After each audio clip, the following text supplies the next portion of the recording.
Isso leva-nos a uma questão que tem a ver com as questões da ética da profissão, não é? Sim, No jornalismo discutem-se muitas questões da ética e na fotografia também. sim, Houve pois. mudanças na forma como os fotógrafos, e no seu caso, na forma como foi entendendo que determinados assuntos mereciam ser tratados com mais cuidado ou com menos cuidado? Sim, sim. Se a gente se recordar da Princesa Diana, que, segundo dizem, os repórteres fotográficos contribuíram muito para o Ocidente, realmente isso é condenável. Mas eu acho que uma pessoa, se fizer um paparazzo que, que não prejudique grandemente alguém, eu acho que é admissível, não é? Faz parte da profissão. Não vê? Às vezes há colegas meus de profissão são capazes de alugar um barco para ir conseguir apanhar não sei quem que está no seu iate com teleobjetivas fortíssimas que apanham a milhas. Por exemplo, arriscam-se também, não é? Mas pronto. Recorda alguma situação em particular em que tenha feito algum trabalho que depois tenha ficado a pensar se deveria ou não deveria ter feito aquilo? Não, assim que me pese na consciência, confesso que não. Não me lembro que não devesse ter feito. Assim, de repente, é difícil estar-me a recordar qualquer coisa, mas geralmente não me pesa assim na consciência, não. E, por exemplo, como é que vê o papel da ERC na regulação da profissão? Foi uma Mas questão muito o que é que discutida. eles fazem? Eles fazem, inspecionam. eh, É a entidade reguladora na sim, área, não é? E quando surgiu houve algumas críticas na profissão, não é? Em relação ao papel que os órgãos de regulação devem ter. Acha que é preciso realmente alguém regular os jornalistas, e neste caso os fotógrafos, fotojornalistas, ou cada pessoa com a sua consciência? não propriamente, mas quer dizer, se houver um excesso, mesmo excesso, é natural que alguém chame a atenção. Não digo proibir, mas que chame a atenção que se está a exagerar. Mas tudo constituir exagero propriamente dito. Como é que vê esta nova geração de fotógrafos, por exemplo? Eu vejo que proliferam, há muitos, alguns que eu conheço com muito jeito para a fotografia. E hoje em dia também a fotografia tornou-se muito fácil de fazer, porque enquanto antigamente, para se fazer, por exemplo, um jogo de futebol, fazer um golo na baliza, tinha que estar atrás mesmo da baliza com uma máquina. Hoje em dia, um repórter fotográfico está ao pé de uma baliza e com a sua teleobjetiva apanha o que se passa na outra baliza. Quando nós, nessa altura, nem pensar conseguimos fazer isso. De maneira que isto vem a propósito de. No fundo, como é que olhava para esta nova geração, para o Sim, futuro do pois. fotojornalismo, não Não, é? não, mas estou a dizer, hoje está muito facilitado. Este digital facilitou muito. Está claro que a parte artística e a sensibilidade artística para conceber a fotografia depende de cada um. Há uns que não dão mesmo para isso, não é? Ou não sei, não conseguem. Não é só a parte técnica. É que a fotografia é uma técnica aliada a uma arte. Quanto a mim, de maneira que tem que haver arte juntamente com a técnica. Só o saber técnica é pouco. Então, que características é que acha que tem que lhe permitiram ter o sucesso que teve como fotojornalista? Sei lá. Será aquilo que se chama empreendedorismo? Empreendedorismo, sim.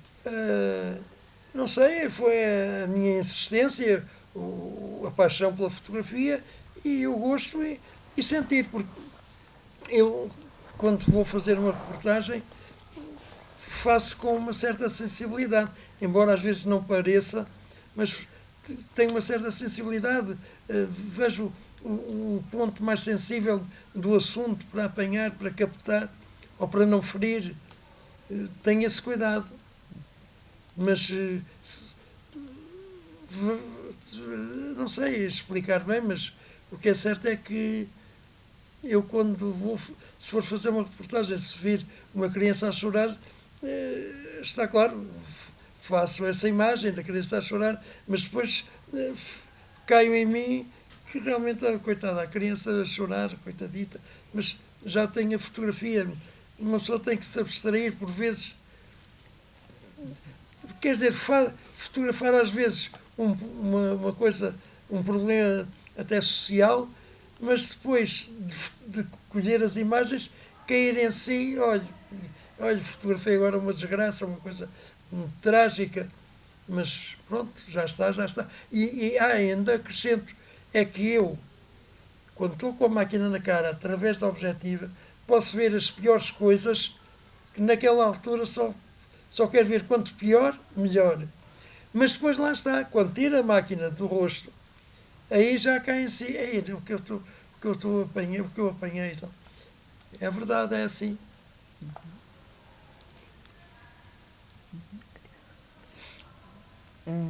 Sim, no fundo, uma questão que tem a ver com aquilo que já há pouco aflorámos, que é como é que vê a atividade, como é que vê o fotojornalismo em Portugal neste momento? Como é que avalia o fotojornalismo que se faz hoje em dia? Os que se faz hoje em dia, Sim. nem bom nem mau, quer dizer, cada um faz o que sabe e o que pode, e pronto, limito-me a ver, olha, já tenho visto aí, às vezes, reportagens, do ponto de vista fotográfico, dizer que grande fotografia, muito boa, eu gostaria de ter feito esta fotografia, mas depois já vejo outras que pegam no assunto, como se costuma dizer, pelo cu das calças, ao contrário, não, pronto, não foi bem apanhado. Não. Por exemplo, isto é um exemplo, uma pessoa corre riscos. O Festival da Canção era a altura em que a Simone ganhou e que dizia-se que estava ligada ao Henrique Mendes. Tinha uma ligação amorosa. Eu, no intervalo, quando terminou, infiltrei-me nos bastidores só para apanhar uma imagem dela ao pé dele. Eu preconcebi, deve ser uma fotografia gira. E consegui apanhar ela ao pé dele, não aos beijos nem nada, mas porque até depois fui logo corrido dos bastidores, porque não tinha que ir lá. Mas, por exemplo, uma pessoa tem que haver uma percepção do que vai acontecer. Muitas vezes. Uma pessoa vê um ato qualquer e pensa, olha, daquele lado é melhor que este, porque. E às vezes engana-se. A gente às vezes engana-se. Porque eu posso. Há uma chegada de uma entidade estrangeira que vem o presidente nosso e vai cumprimentá-lo. E eu posso pensar, olha, daqui dá uma boa fotografia. Mas de repente, se eles se viram para o lado de lá por qualquer motivo, eu perco o melhor lugar. E o outro que está lá por engano apanha a melhor fotografia. Às vezes acontece isso. Correia dos Santos, quais são as expectativas que tem para o futuro da profissão? Futuro? Eu não sei, vejo um bocadinho negro, não sei. Porque hoje em dia, com o vídeo e com essa história toda, se bem que parece-me que do vídeo não se pode tirar depois uma boa imagem, aquela imagem fixa, para um jornal, uma revista. Parece que não dá boa qualidade de tirar do vídeo. Mas, não sei, vejo uma coisa um bocadinho feia e realmente, não sei, a tentarem reduzir também os repórteres fotográficos, não sei se é por uma questão económica, não sei, não auguro assim coisa muito boa. Não sei. Acha que o fotojornalismo pode de alguma forma está a morrer? Como? Se o fotojornalismo ou o jornalismo está a morrer? Não, a morrer não, nem morrerá nunca. O que é que cada vez se calhar vai apertar mais o funil e quer dizer, quem tiver unhas é que toca a guitarra e quem não tiver fica para trás. Quem conseguir apanhar boas imagens e com qualidade, pronto, é visto e quem não conseguir, pronto, esse fica para trás, não adianta. Eu uma vez na tropa, nunca me esqueço, quando fui tropa, organizei lá um laboratório fotográfico ao pé de uma caserna, em que a gente se fechava e que nem que fosse lá o comandante bater à porta, não pode abrir, porque não pode entrar luz. Nós tínhamos essa fuga. E então foram para lá 3 ou 4 ou 5 recrutas que quiseram candidatar para eu ensinar. E eu apareceu lá um e eu perguntei: o que é que tu fazias? O que é que tu fazes? Eu sou sapateiro lá na terra. Então queres ser fotógrafo? Queria. Eu não sei se ele queria, porque depois ali, fechados naquela pseudo-câmara escura, a malta batia ali umas sordas, estávamos ali à vontade, ninguém nos chateava, à sombra da câmara escura. E já agora queria acrescentar uma coisa que também recentemente é que me recordei, a propósito do meu começo, das minhas primeiras fotografias que eu fiz, que imprimi, a chamada cópia direta ou prova por contacto, que é a fotografia no mesmo tamanho do negativo. As primeiras fotografias que eu fiz em minha casa foi com construí uma prensa com uma mesa de cabeceira. Então, tinha em cima um tampo de pedra, pus um vidro, tirei-lhe a gaveta e embaixo, onde fica o penico, pus uma lâmpada. E então, assim é que eu fiz as minhas primeiras provas por contacto com uma mesa de cabeceira. Parece que foi a primeira vez que eu fiz e imprimi fotografias por esse sistema. Tinha aprendido essas técnicas com quem? Tinha visto? Qual foi a primeira vez que viu alguém imprimir fotografias? Sim, também é importante. No tempo que vivia com a minha avó e a minha mãe, tínhamos a casa, era e ainda é muito grande, e tinha-se alugado uma parte de casa a um fotógrafo. E eu achava curiosa a vida dele, porque de volta e meia tinha telefonemas. Então, olha, agora um serviço na embaixada, não sei o quê, olha, agora um serviço, há um barco, um paquete que se aproxima e vai dar uma festa lá, não sei o quê, agora não sei o quê. E eu achava muito interessante aquela vida dele, sair e entrar, assim, para este género de trabalhos.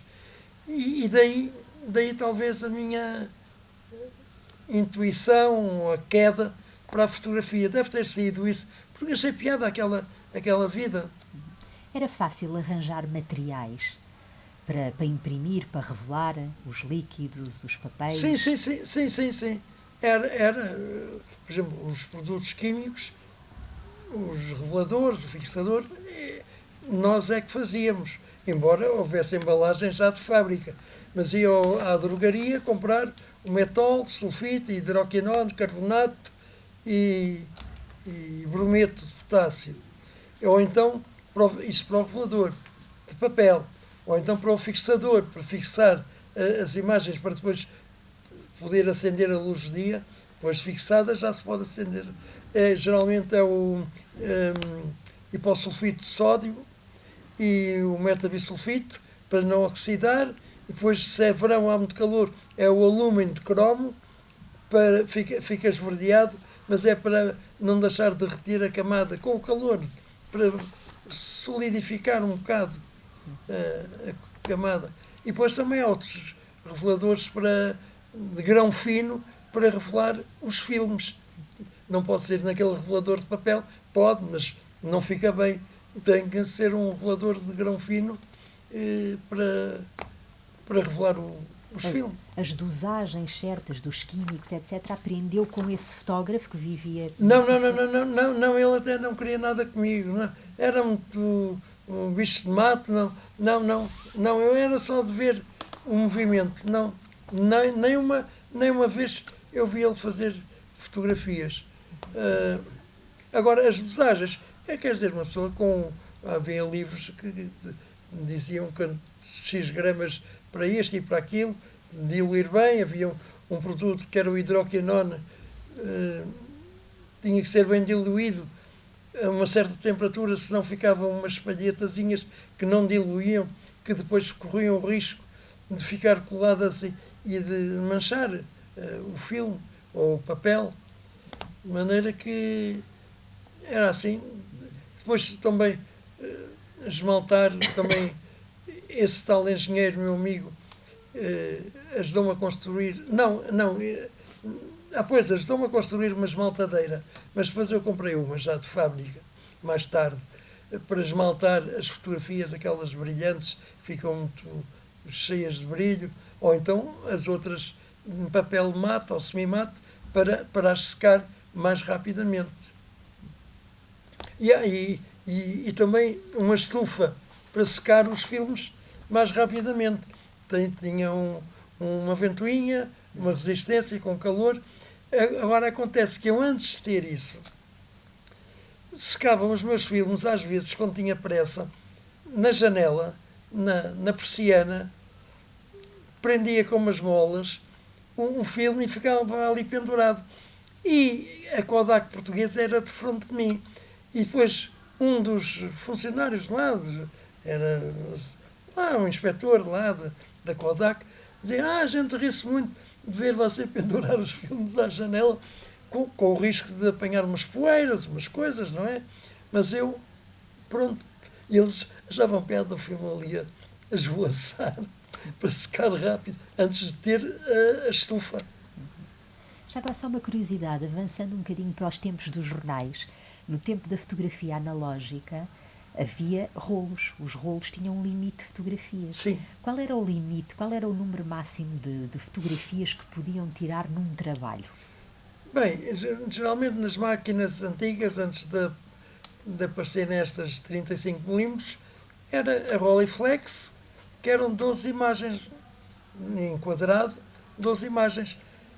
Mas enquanto hoje a gente vai para um serviço e dispara, porque tem lá o cartão que dá para 1000 ou 2000 imagens, naquele tempo, se fosse para um serviço, podia levar mais que um rolo, mas podia não ter tempo de trocar, e então aquilo tinha que ser com precisão, não só para economizar, mas com precisão para gerir aquelas 12 imagens da Rolleiflex ou da Rolleicore, por exemplo. Então não se disparava à maluca, era já naquele momento certo, com mais precisão. Em relação à passagem do preto e branco para a cor, causou estranheza ou não? Como é que recorda essa passagem? Não, preto e branco para a cor, está claro que eu, em tempos, tive uma sociedade numa fotografia, estúdios industriais de fotografia a cores, com um sócio meu que trabalhava a cores. Mas eu confesso, nunca aprendi assim de perto com ele. E depois, quando comecei a trabalhar, dava o rolo geralmente a uma casa muito conhecida dos profissionais, o Libercil, ali na Avenida da Liberdade, já não está lá, e pronto, dava a revelar, ou slides, ou fotografia em papel, dava a revelar. Nunca revelei a cores, nunca. Sim, acho que está mais ou menos. Há alguma imagem, alguma fotografia que para si seja mais emblemática do trabalho que fez ao longo destes anos? Se tivesse que ilustrar o seu trabalho com uma única fotografia. Há várias, mas quer dizer, há esta da Rainha Isabel no Coche, que é muito badalada. Sei lá. Foi difícil escolher estas imagens todas? Esta daqui. As imagens todas do livro, foi difícil fazer essa escolha? Sim, um bocadinho, porque eu chamo o embaraço da escolha, E eu gozava imenso quando às vezes ia fazer um trabalho, apresentava ao chefe da redação e ele, não sei, eu gosto desta, eu gosto daquela, eu gosto... Eu disse, pois é, o embaraço da escolha, gostava de mais que uma e não sabia por qual é que havia de optar. Mas agora lembrei-me também um pormenor, também de um paparazzo que eu fiz, também muito importante. Veio cá a Cicciolina, que se devem estar lembradas, a italiana, que depois foi deportada. E então foi tal e qual que a trouxe cá. E ela ia dar uma exibição no Coliseu. E era extremamente proibido fotografar, porque ela vinha a convite do tal e qual, eles é que tinham um exclusivo. Então, o que é que o meu chefe da redação, na altura, a Cássio Barradas, Deus o tenha lá em descanso também, era boa pessoa e bom profissional. O que é que ele se lembrou? Mandou comprar um camarote no Coliseu e fui eu, foi a Cristina Batista, também jornalista, e mais não sei quem, e então ele levava o corpo da máquina no bolso da gabardine, ela, a Cristina, levava até uma objetiva na mala dela, e o outro levava não sei o quê. E eu entrei, conhecia-me profissionalmente, entrei de mãos a abanar, não levava nada, e então lá fomos para o camarote, apagaram-se as luzes, eu deitei-me assim no chão, os camarotes têm aqueles ferros assim lá do Coliseu, peguei na câmara, no corpo da máquina, numa objetiva, e fiz fotografei ali à vontade de Cicciolina quando era extremamente proibido.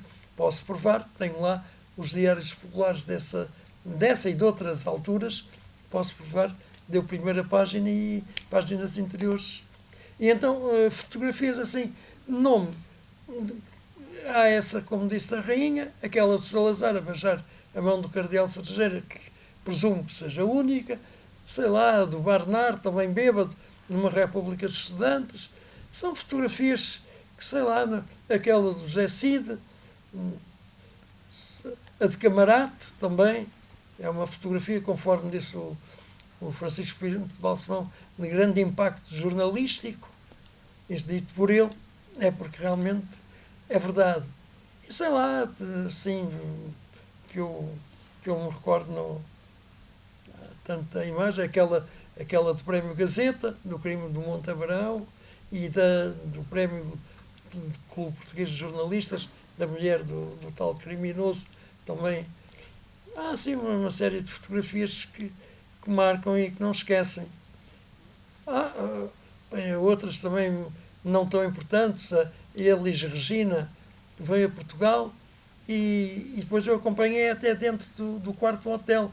E ela chegou, sentou-se na cama, tirou os sapatos, esticou as pernas para aliviar os pés e eu fiz essa fotografia também. É interessante, sei lá, um exemplo. Correio dos Santos, como é que organiza 70 anos de arquivo? Como é que 70 anos de fotografia, como é que organiza o seu arquivo? O meu arquivo estão organizados muito mal, desorganizados, muito bem desorganizados, porque eu confesso, não sei, durante muito tempo tinha as fotografias organizadas e até escritas negativo por negativo o que é que tinha, mas depois cansei-me. Eu, por exemplo, se me pedirem fotografias de teatro, tenho lá milhares de negativos de revistas, de peças de teatro, de atores, isoladamente. O Procópio Ferreira, foi um autor conhecidíssimo, um brasileiro, a Bibi Ferreira, filha dele, a Maria Della Costa, também muito conhecida, essa Elis Regina, vários atores da novela que têm vindo cá a Portugal, que eu tenho fotografado. Quer dizer, então, sei lá, o Otávio de Matos Pai, uma série de figuras, o Vasco Santana, tem a Amália, essa mais recente, a Laura Alves, por exemplo. Olha, agora pus no Facebook uma fotografia numa capa da revista Rádio e Televisão, que é o Rui de Carvalho com a Isabel de Castro, num filme que foi a Veneza, fez agora, no dia 2, 52 anos, em que foi publicada essa revista e essa capa. Pus no Facebook, agora, precisamente no dia 2, estive a ver que a revista tinha saído no dia 2, 1952, ou por aí. Fez agora 52 anos. De maneira que eu realmente até penso, tinha vontade, com alguém bem dentro de teatro, escrever um livro sobre teatro, porque eu tenho lá tanta coisa de teatro. Por exemplo, o António Silva, que para mim era talvez o melhor humorista, ator cómico, pela sua naturalidade em fazer rir.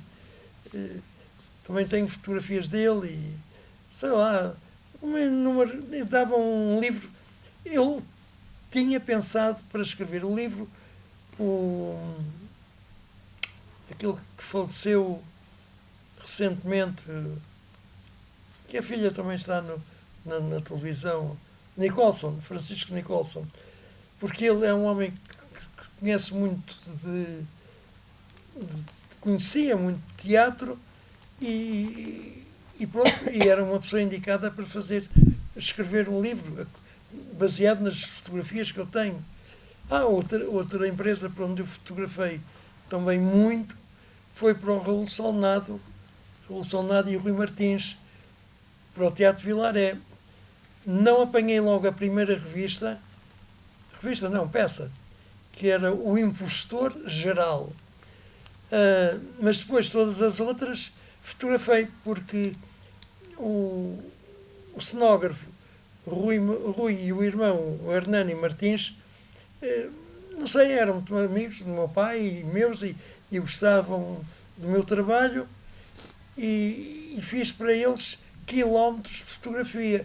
Eu chegava a estar a imprimir à noite fotografias de metro, com 1,32 m de largo por 4 e 5 metros de comprido, e aquilo enrolado, molhado, e ia levar às 2, 3 da manhã, estavam eles a ensaiar no Teatro Vilaré, eu ia levar aquilo, porque aquilo tinha que ir molhado, porque a fotografia não podia ir seca, porque seca, ao colar depois nos contraplacados, estourava, partia, tinha que ser colada molhada, depois secava lentamente. Se ela seca fosse colada no contraplacado para depois pôr na entrada ou na carrinha que andava por Lisboa ou no hall de entrada do teatro ou até para fazer parte do decor, por exemplo, aquilo eu fiz todas aquelas peças, o Quando é que tu casas com a minha mulher, o Fusível, o Desculpe se eu matei. Depois, simultaneamente também, à tarde havia uma companhia, parece Companhia Portuguesa de Comédia, salvo erro, que era outro género de trabalho de teatro, também no Vilaré, com a Eunice Munhoz, o Ferreira de Castro, o João Perry, Henriqueta Maia, a Maria Lalande. Aí era outro género que havia à tarde, era esse teatro. Também, pois tenho peças assim, tanto dá para o cómico como para o sério. Tenho... Só mesmo para terminar, quem é que gostava que herdasse esse arquivo? Quem é que gostava de entregar essas fotografias, a sua memória fotográfica? Eu? Bem, eu confesso que gostaria de entregar, talvez ao arquivo, mas também a oferir qualquer coisa. Porque, quer dizer, quem guarda estes negativos tantos anos tem direito a uma compensação. Eu não sou rico, não enriqueci. Vivo no dia a dia, ganho, gasto. Não fiz fortuna. E recordo-me que houve um chefe lá no tempo de arte popular, que ele também tinha fotografias bastante antigas, não é? Também era mais velho do que eu, que chegou a vender e pronto, e fizeram-lhe um preço e cobrou eu. No outro dia, quando eu antes de lançar o livro, fui pedir um patrocínio à Câmara Municipal, até recomendado pelo Fernando Medina, E, sim senhor, estava tudo a chegar a um acordo. Mas depois o que é que queriam? Queriam que fosse alguém deles, a minha casa, ver o que é que eu tinha antigo. Eu disse, não, alto lá, as fotografias do livro, está bem. Agora, tudo o mais que eu tenho lá antigo, é que isso ficava guardado pela Câmara, só para consulta, não sei. Pois é, está bem, mas eu venho cá pedir um subsídio para o livro, um apoio, um patrocínio. Agora, o que eu tenho lá em casa, iam lá vasculhar o que é que eu tinha feito há não sei quantos anos e não sei o que mais. Não, não podia ser. E, também já agora queria só acrescentar que senti-me muito honrado. Sempre pensei fazer uma exposição no Casino de Estoril, mas fiquei muito honrado porque um dia que estive lá, até foi numa homenagem ao Rui de Carvalho, o Casino de Estoril perguntou-me, convidou-me se eu queria expor lá no hall de entrada. Eu disse logo que sim, até perguntar, mas quer alguma coisa? Não, não quero. Fico agradecido só com a honra de vir aqui para o Casino de Estoril, para o hall de entrada, nem era para o primeiro andar para a galeria, era logo ali de entrada. E realmente lá, além das fotografias do livro, aumentei porque eles pediram para eu meter umas fotografias de assuntos lá que eu tenha fotografado no casino. Ora, lá fotografei eleições de Misses, a Miss Europa 72, também eu era fotógrafo das Misses, no tempo da Vera Lagoa e no Diário Popular. Eu é que fotografava as Misses todas, tinha esse frete, não é? Mas depois lá apanhei várias figuras lá e pronto, e aumentou-se o número de fotografias, ainda chegaram a cerca de 90 fotografias, eram uns 4 ou 5 painéis, ou 6, ali, ficou bonito, e houve uma altura que havia lá um programa, um espetáculo do La Féria, que trazia muita gente lá, a gente que vem lá até da província, e então às vezes eram dezenas de pessoas, paravam-se ali a ver e aproximar, olha esta, olha aquele, olha o outro. Uma fotografia, por exemplo, é o nosso Presidente da República a nadar no Tejo, quando ele se candidatou à Câmara Municipal. Ainda nem ele sonhava ser Presidente, nem eu sonhava que ele ia ser Presidente. Essa fotografia também está no livro. E este livro tem um pormenor giro quanto a mim. Não é, talvez não seja bem pelas fotografias, não é ser imodesto, mas são os comentários que cada um faz. Por exemplo, o próprio Marcelo Rebelo de Sousa faz comentário à fotografia dele. O Balsemão faz a de Camarate. Sei lá, várias pessoas, cada um faz. O próprio Eusébio tem aqui um comentário dele a uma fotografia dele, quando ele estava a pedir um autógrafo ao Duque Ellington. Ele, Eusébio, o senhor Eusébio, a pedir ele a pedir um autógrafo ao Duque Ellington, de quem ele era grande fã e admirador. E isto disse-me o Eusébio a mim, que eu sempre gostei muito do Duque Ellington. Pronto, e é assim. Qual foi a data da exposição, só para ficar? Foi em junho, salvo erro, em 23 de junho do ano passado. 2016, tanto que eu convidei o Sr. Presidente da República, mas o 23 de junho foi ele para o Porto, para a noite de São João. Por isso é que não estava cá. Foi a noite de São João.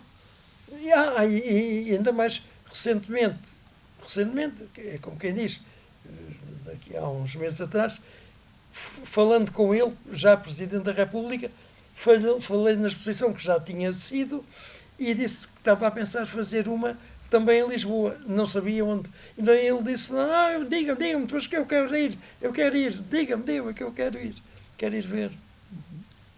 Correio dos Santos, obrigada. Muito obrigada. Muito obrigado, sou eu, pela vossa atenção. Muito obrigada.